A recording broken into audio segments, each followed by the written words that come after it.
I'm tired. I bet you are too. I'm going to read a bedtime story tonight called Lula and the Sea Monster, and it's by Alex Latimer.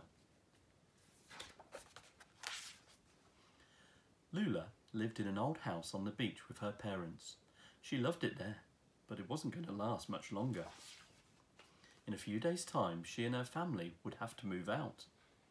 They had to sell their home to make way for a huge highway that would run all along the coast.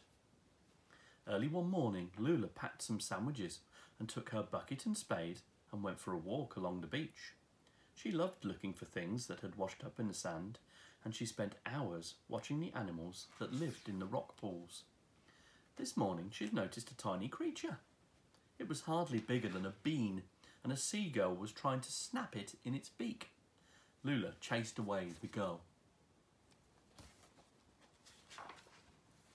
She scooped the scared creature up in a bucket. It curled around Lula's finger and seemed very happy to have been rescued. "Look how teeny tiny you are," said Lula. "Can I call you Bean?"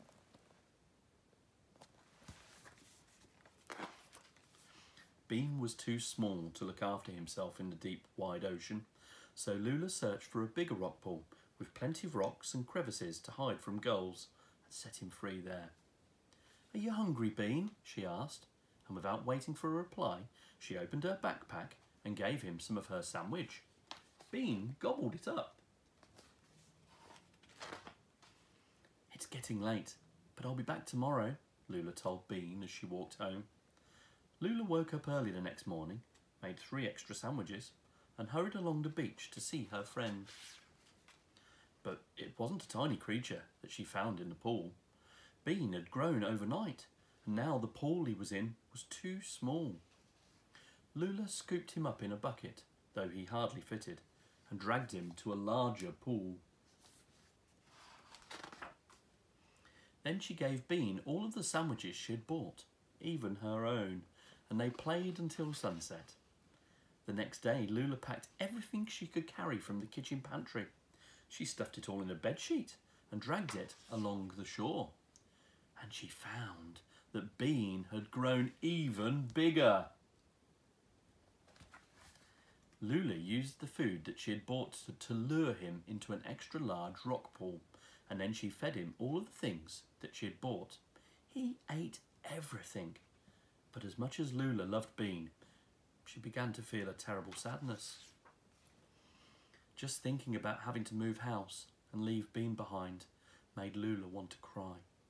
So the next morning she didn't visit him. Instead, she stayed at home and packed her things. But by lunchtime, Lula had worked up enough courage to see her friend, and carrying a box of soups and pickles and potatoes, she set off along the sand. To her surprise, Bean was not in there in the rock pool where she'd left him. Lula couldn't find him anywhere. She sat behind the empty rock pool for ages. Finally, it was moving day, and with it came the roar of bulldozers. Lula watched her mum and dad pack the last of their belongings into their car. They looked as sad as she felt. "Lula," they called, "it's time for us to go." But Lula wouldn't go. She couldn't. This was their home, and not just theirs. This stretch of beach was home to millions of little creatures far smaller than she was. So she marched down and stood in front of the bulldozers. "I'm not going anywhere," she shouted. The men in the bulldozers laughed. "I mean it," Lula yelled.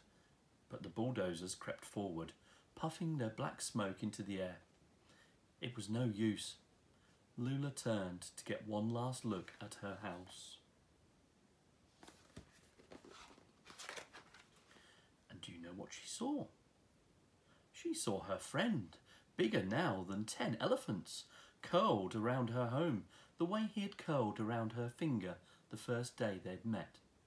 Quite suddenly, the men in their bulldozers stopped laughing, turned round and raced away.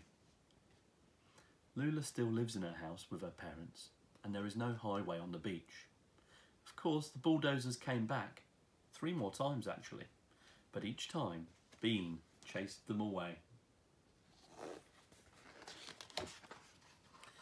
Lula walks along the sand every day looking for interesting things and animals that need looking after, and most days Bean swims along in the shallows.